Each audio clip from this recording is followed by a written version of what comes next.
Bonjour à tous, dans cette vidéo nous allons démontrer que la courbe représentative d'une fonction convexe est au-dessus de toutes ses tangentes. Pour cela on va considérer une fonction f qui est définie, dérivable et convexe sur l'intervalle i et on va prendre un réel a dans i. On va commencer par rappeler l'équation de la tangente à la courbe CF au point d'abscisse a. C'est y égale f' de a facteur de x moins a plus f de a. On va définir ensuite une nouvelle fonction qu'on appelle d sur l'intervalle i. Elle va être définie par d de x égale f de x moins ce qui correspond à l'expression de la tangente. Ça correspond graphiquement à l'écart entre la courbe et la tangente au point d'abscisse a, c'est-à-dire au point de coordonnées a, f de a. On va étudier cette fonction d sur l'intervalle i.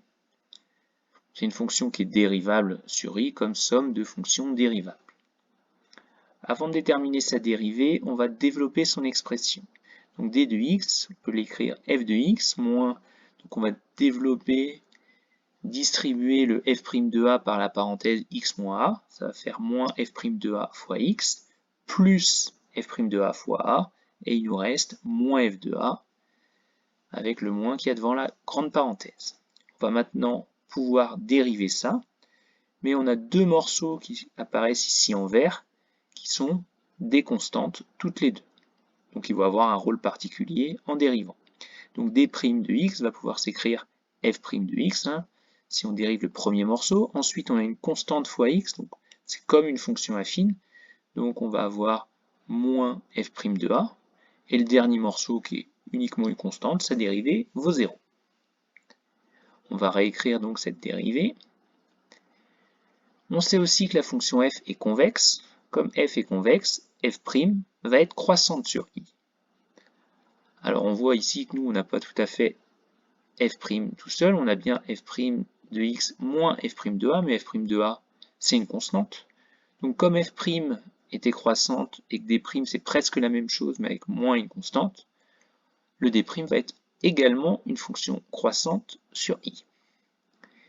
De plus, on va pouvoir calculer d' de a. Donc ça, en remplaçant, on obtient f' de a moins f' de a, c'est-à-dire 0.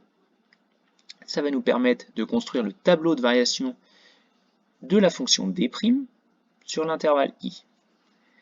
Donc on sait qu'elle est croissante et qu'elle passe par 0 au point d'abscisse a. Donc ça va nous donner ça. À partir de ce premier tableau de variation de d', on va pouvoir en déduire le signe de d' sur l'intervalle i. On voit que avant a, d' est négatif, hein, puis passe par 0 en a, et ensuite après a, on a des valeurs positives. On va recopier ce tableau ici, et avec ce qu'on connaît sur le lien entre la dérivée et les variations d'une fonction, comme on connaît le signe de d', on va pouvoir en déduire les variations de la fonction d. Donc comme d' est négatif sur le premier intervalle, puis positif ensuite, on va avoir une fonction d qui va être décroissante, puis croissante. Il nous reste à calculer d de a. D de a, si on reprend l'expression de départ, ça nous donne une expression de ce type-là. La première partie, pas de problème, ça fait f de a. Ensuite, a moins a dans la parenthèse, ça fait 0. Ce qui permet de dire que le gros bloc ici fait 0. Et donc, il va nous rester moins f de a, qui fait évidemment 0 quand on fait la différence des deux. Donc, on a d de a qui vaut 0, qu'on va pouvoir compléter dans le tableau.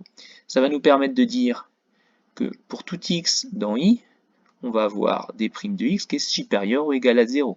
Son minimum vaut 0. Et si on observe la ligne des variations, évidemment, on voit bien que le reste du temps, d de x va être strictement positif. Si on reprend l'expression de d de x, ça va nous donner f de x moins f' de a, x moins a, plus f de a, et tout ça est supérieur ou égal à 0.